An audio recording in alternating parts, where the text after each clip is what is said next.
This young man could not have imagined that just because he had accepted to pawn a camera, it would put him in trouble with someone else's criminal law. When the young man woke up, he saw blood all around him. Next to him was the body of a girl with multiple stab wounds in her abdomen. Before the young man could understand what was happening, he was surrounded and arrested by the police. The young man was desperate because if he went to jail, he would not be able to get a bone marrow transplant for his dying daughter. Could he clear his name in time to save his daughter from death? The young man's name was Tae-san. He was a gangster whose time had passed. Tae-san could only make a living by working as a gigolo for rich people and opening a small pawn shop. The money he earned was enough for him to eat 3 meals a day and pay rent with his best friend Koman. The girl who was a regular customer at the pawn shop was named Mi-suk. Mi-suk was beautiful, so she was recruited to work as a waitress at Sok Bar. Mi-suk was also lucky to be noticed by the boss. Returning to Tae-san, he thought he would live this life until he was buried. But one fine day, his ex-girlfriend came to him and said that Tae-san had a child. This made Tae-san confused. Going back to the past 8 years ago, his ex-girlfriend, In-hai, was pregnant. However, because he was still at the age of playing around, Tae-san forced her to have an abortion. Although In-hai cried and begged, he still decided to give up the baby. In the end, In-hai had to give birth and raise the baby alone. However, In-hai's daughter had acute leukemia. The baby needed to find someone with compatible bone marrow to transplant in order to save her life. Although In-hai was the baby's mother, her bone marrow was not compatible. There was no other way, so Mi-suk could only go to Tae-san. When Tae-san heard that he had a daughter and was terminally ill, Tae-san was extremely confused. But In-hai only begged Tae-san to give her bone marrow. She did not want him to take back her daughter because In-hai thought that Tae-san was not worthy of being a father. Then In-hai returned to the hospital, where police officer Sung-woo accompanied her to take care of her daughter. Police officer Sung-woo had liked In-hai for a long time, but In-hai was no longer interested in love anymore. She only thought about her daughter. Little Soo-jin was now 8 years old. She was very active and lovely. Soo-jin also knew that she was about to leave this world, so she invited her friends in the hospital to play soccer. Soo-jin did not want to cause trouble, but she understood that her time was running out, so Soo-jin wanted to do what she liked, so that when she left, she would have no regrets. That shows how precious life is to many people. In another scene, the woman in pink is named Congresswoman Seo-hee. She lives a simple and friendly life, so she is very popular with the people. They elect Seo-hee as the city mayor in the upcoming election, but Seo-hee refuses, saying that she will only hold an auction of ancient treasures. The money earned will be used for charity, and then she will withdraw from politics. This woman looks very elegant and graceful, but in fact, it is just a fake image that Seo-hee created. Behind that perfect mask is a real old fox. Seo-hee cooperates with Chairman So to sell fake antiques, then will take the charity money for herself. While the two foxes are discussing work, Mr. Sok's lover appears. Mi-suk knows that she should not look too much, so she quickly goes out. But Mi-suk's identity is not that simple. Inside the room where the congressman and the chairman sat was a hidden camera. It turned out that it was an insider for Inspector Kyung. Mi-suk has been investigating the congresswoman and Chairman Sok for a long time. Inspector Kyung and Mi-suk worked together to expose these two foxes and put them in jail. Back to Tae-san. When he was young, Tae-san abandoned his child, but now that he is a grown man, Tae-san cannot ignore his daughter's illness, so Tae-san quickly went to the hospital to get a blood test to see if it is compatible. While waiting for the results, In-hae sent Tae-san away because she did not want him to see his daughter, but God arranged for the father and daughter to meet when a ball suddenly rolled to Tae-san's feet. A clear voice caught his attention. The first time they saw each other, Tae-san had a very special feeling for the girl. Tae-san gave the ball to her when Soo-jin suddenly called him father. Hearing that call, Tae-san suddenly froze. Is this his daughter? Out of self-consciousness for abandoning his child, Tae-san ran away. Soo-jin did not stop smiling. She still followed Tae-san. She did not blame her father for leaving her, but just wanted to see him. Tae-san turned around and heard Soo-jin calling him dad. Finally, the two of them arrived at the amusement park. Soo-jin also gave Tae-san a teddy bear that she liked the most. That handshake was like a miracle appearing in Tae-san's ordinary life. It gave him a sense of responsibility. As a father, Soo-jin recognized her father because she saw and secretly hid the photo of her mother and father. Tae-san met his daughter for the first time, making his cold heart feel like it was filled with magical power. That is the power of fatherly love. At the same time, Mi-suk was suspected by President So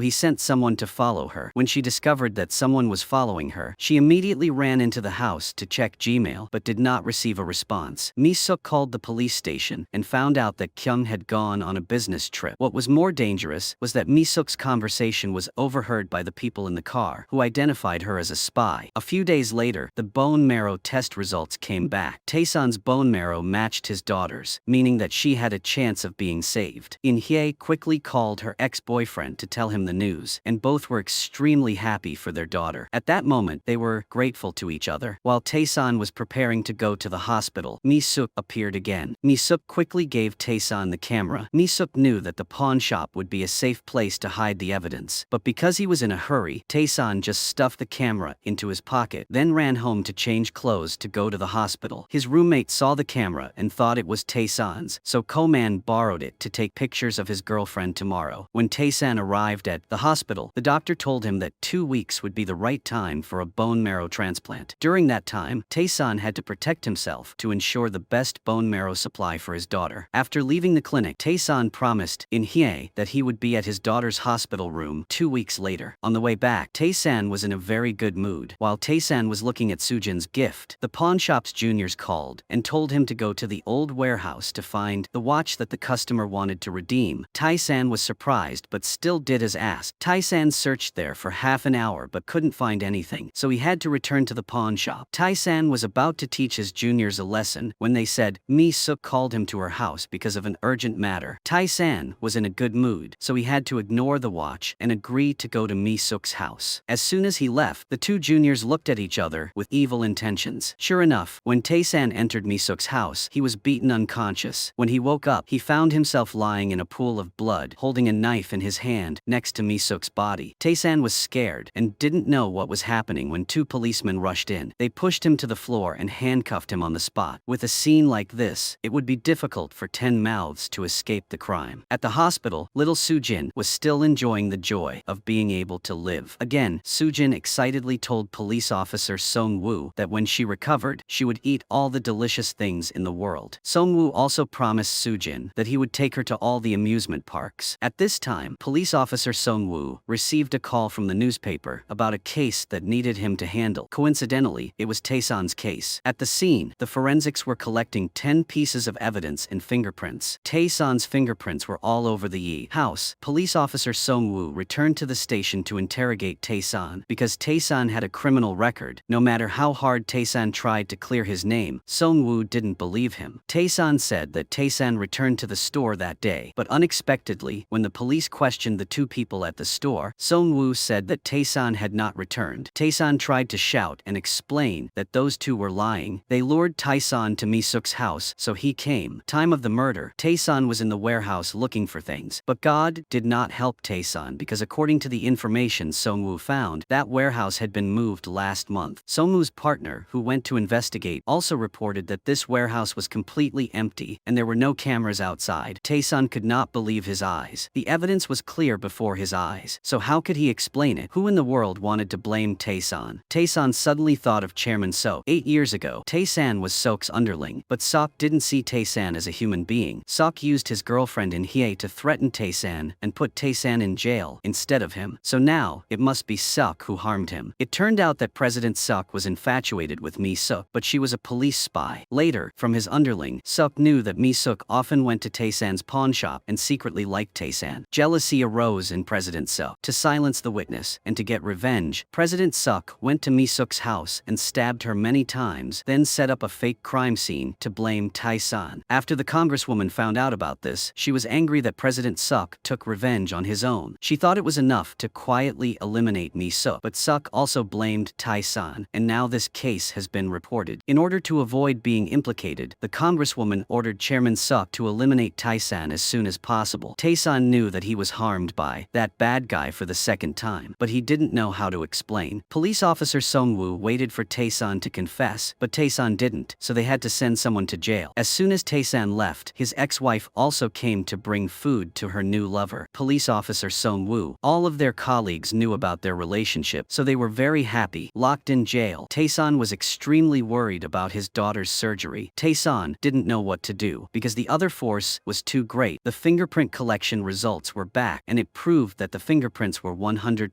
Taesan's. The forensic team also discovered that Taesan tested positive for drugs. Taesan was shocked and lifted his shirt. There was a syringe on his arm. Those bastards had had gone this far. Now even if Taesan wanted to deny it, he wouldn't be able to escape punishment. At this time, the police station received another drunk prisoner, but no one expected that he would take advantage of everyone else's drunkenness to approach Taesan that night. Then, he took off his belt and strangled Taesan. Being ambushed, Taesan was caught off guard and was strangled so tightly that he lost his ability to breathe. But the will to survive made Taesan stand up, knock the other guy down, and then punch him. Taesan knew that this guy was sent by Chairman So to kill him. When he was about to be punched unconscious, the police ran in. The bastard immediately acted like he was sleeping when Taesan had a drug craving and beat him up. But the stupid police chose to believe the guy who was punched in the face. Chairman Sok went crazy when he knew that the assassination failed, and the congresswoman was also in a state of anxiety. In another scene, Koman and his girlfriend came back from a party. They took a lot of photos on that important camera. Koman's girlfriend wanted to own the camera, but Koman didn't let her because it belonged to his friend. So the girlfriend had to borrow the camera to develop the photos, and then she would return them. While planning to go out with her girlfriend, Koman received a phone call. He immediately ran to the police station, worriedly asking about Taesan's situation. Taesan didn't have a chance to explain much. He just wanted to ask Koman for one thing, which was to investigate the relationship between Mi Suk and Chairman Sok. At this time, only Koman believed that Taesan was innocent, so he was willing to help him. At the same time, Inspector Kyung had completed his mission abroad and returned to the police station. Kyung received an email from Mi Suk about the meeting between Councillor So Hee and Chairman So. Inspector Kyung didn't know that Mi Suk had been murdered, so he was extremely happy, and Kyung was about to go find the camera. But when she heard her colleagues say that there was a letter sent to her with the content, "Sister, I miss you so much," Kyung could no longer smile. That was the distress signal between her and Mi Suk. Something unfortunate happened to that girl. Kyung rushed to the hotel where Mi Suk was staying, but the receptionist said there was no guest by that name. Inspector Kyung had to call her colleague to go to Mi Suk's house to check. After the colleague arrived, she found out that it was the girl who was murdered. Kyung was shocked when she heard this news in the car. Mi Suk and she considered each other as real sisters. She was the one who dragged Mi Suk into this dangerous case, causing a young girl to end her beautiful youth at the most tender age. On this side, because he refused to confess, Taesan was handed over to the prosecution by the police. Sujin's mother still didn't know that Taesan had been falsely accused and imprisoned, so the two of them were still happily waiting for the day of their bone marrow transplant. The police car carrying Taesan was on the road. At the same time, Inspector Kyung's car, in a state of grief, sped away in the opposite direction. Inspector Kyung ran a red light, causing a series of traffic collisions, causing the truck to crash into the car that was escorting Taesan and flip over. Everyone in the car also fainted, and frightened passers-by gathered to save people. The scene was extremely chaotic. Luckily, Taesan in the car survived and woke up. Taesan remembered his unsolved grudge and his pitiful daughter, so Taesan quickly took back the teddy bear and escaped. Taesan took the police motorbike, turned the throttle, and escaped from the crowd that was watching. Taesan's mind was filled with Sujin. Taesan was determined to live to save the girl. The useless gangster now knew his purpose in life. Inspector Kyung finally went crazy when she rushed into the police station to ask who killed Mi Suk. The police also received a report that the murderer, Taesan, had escaped. When he heard the name Taesan, Inspector Kyung immediately remembered the trial 8 years ago. At that time, her father was the victim. Kyung cried and insisted that Taesan was not the culprit, but Chairman Sok sitting below was the one who beat her father. On this side, Taesan was still rushing on the road. Based on the surveillance camera, the police had also determined Taesan's escape route, so they immediately blocked off the nearest roads and checked the houses. Smart Taesan did not follow the route, the police chief thought. Taesan left his car at the school gate for the two bad students to drive away, and he hid in the truck carrying watermelons. The car just happened to pass by before the police set up a blockade. On the other side, Inspector Kyung ran to beg the section chief to let her take charge of this case. To make him trust her more, Kyung revealed to him the information she had been investigating for the past 8 years about the shady relationship between Assemblywoman So Hee and Chairman So. At this time, those two people were still smiling because they thought that Taesan was charged by the prosecutor and the case would end, but Taesan's juniors ran to report that Taesan had escaped. They knew that Inspector Kyung was authorized to direct this case. Hearing that, the congressman was extremely panicked. They knew that Inspector Kyung had a grudge against them, so this case would definitely be troublesome. Back to Taesan. The watermelon truck had arrived at the stall. Taesan immediately jumped out of the truck and ran to the construction materials criminal's yard. This place looked safe to hide. At this time, Kyung brought the certificate of authority to direct the investigation to the police station and requested to search the scene. When she arrived, Kyung had to cry because of the brutality. Kyung knew that this case was related to Chairman Seok, but she still understood why Tae-san received his order to kill Mi-suk. Holding back her grief, Kyung went to look for the camera, which was the evidence that Mi-suk had exchanged with her life. But no matter how Kyung searched, she couldn't find it. Before Kyung could grieve, the chief of staff called and terminated her right to direct the investigation of this case. Because before that, the congresswoman had gone to the chief prosecutor. She used the excuse that Inspector Kyung was still inexperienced in solving cases to strip Kyung of her authority. After achieving her goal, Congresswoman So-hee happily returned to her normal rented house. But the secret was now revealed. So-hee went down to the dark and narrow basement. At the end of the passage was a door leading to a luxurious and splendid living place. That was where this woman really lived. In another scene, Koman did not forget his mission. He ran to the bar where Mi-suk used to work to ask her colleagues about the relationship between Mi-suk and Chairman Seok. After getting drunk, Koman knew that Mi-suk was Chairman Seok's lover. Chairman Seok must have killed Mi-suk. While muttering to himself, Koman was stopped by police officer Sung-woo because Sung-woo suspected that Tae-san might be looking for this close friend. However, he searched the rented room for a long time but still couldn't find anything. Because they didn't commit any crime, why would they want to find anything? So the police had to issue a wanted notice. Even the sand truck wouldn't let it go. Who could hide in the sand? But Tae-san was actually hiding in there. Tae-san was very smart when he used a straw to get air, and his body was buried in the sand. After escaping from the police, Tae-san came up to breathe air. When the sand truck reached the stop, Tae-san also jumped off the truck. He ran for his life on the deserted country road. Luckily, there were no cameras here, so Tae-san sneaked into a resident's house to steal a bicycle to escape. Then he ran to the iron cutting workers. Tae-san waited for them to fall asleep before sneaking into the warehouse. He turned on the light and plugged it in. Then Tae-san turned it off again for fear of being discovered. After a while of fiddling with the machine, Tae-san finally figured out how to start it. The handcuffs on his hands were easily cut off. On the other hand, Kyung was tormented by guilt. She sat all night until morning in front of the prosecutor's office. Inspector Dong had to persuade Kyung to stand up and go to the morgue to see Mi-suk's face for the last time. Because of the misunderstanding, Kyung resented Tae-san to the core. While holding Mi-suk's dress before she died, Inspector Kyung discovered the camera's pawn bill. It turned out that it had been pawned at Tae-san's pawn shop. Kyung quickly brought this news to the section chief, then begged him to let Kyung continue to take charge of this case. Inspector Kyung knelt down and told the mayor about her father being harmed by Chairman Seok 8 years ago. Because of this, she became a prosecutor and investigated Seok to bring them to light soon. The team leader reminded Kyung that if she fought with them, she might die. But Inspector Kyung nodded without fear. Despite his busy work, police officer Sung-woo still took the time to visit Soo-jin and her mother. She also welcomed Uncle Sung-woo very much. Sung-woo liked single mother In-hae and also loved this cheerful